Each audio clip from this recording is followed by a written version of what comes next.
এখন আবার কে পটল তুললো? এখনো আগুন নেভেনি দেখছি। উফ, গরমটাও পড়েছে আজ। গাটা ঘেমে প্যাচ প্যাচ করছে। জলে গাটা ডোবাতে পারলে বাঁচি।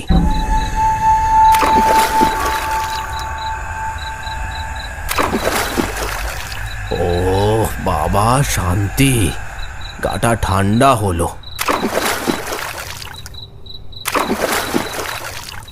আহ, কি আরাম!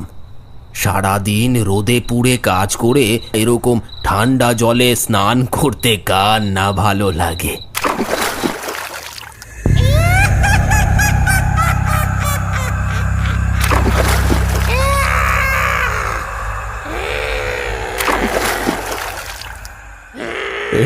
বাপরে, কি একটা যেন পায়ের ভিতর দিয়ে চলে গেল। কই, কিছু তো নেই।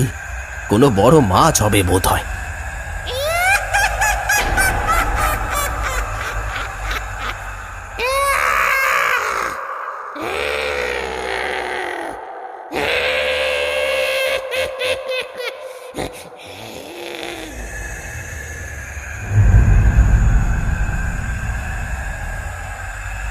কি হলো? এইখানে তো কেউ নেই। মনে হলো কেউ ছিল। না না না না না, এবারে বাড়ি যাই।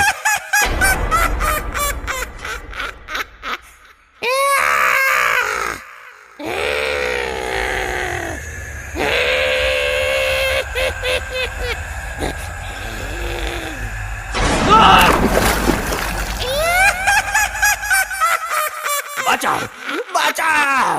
কে কোথায় আছো? বাঁচাও! ভূত আমাকে মেরে ফেললো! বাঁচাও!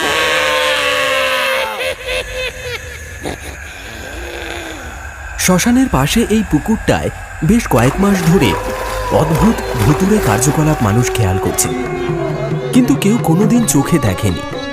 আর যারা যারা দেখেছে তারা আর কেউ বেঁচে নেই। গোবিন্দ এই পেঁচিগঞ্জ গ্রামের সামান্য এক ভাগ চাষি।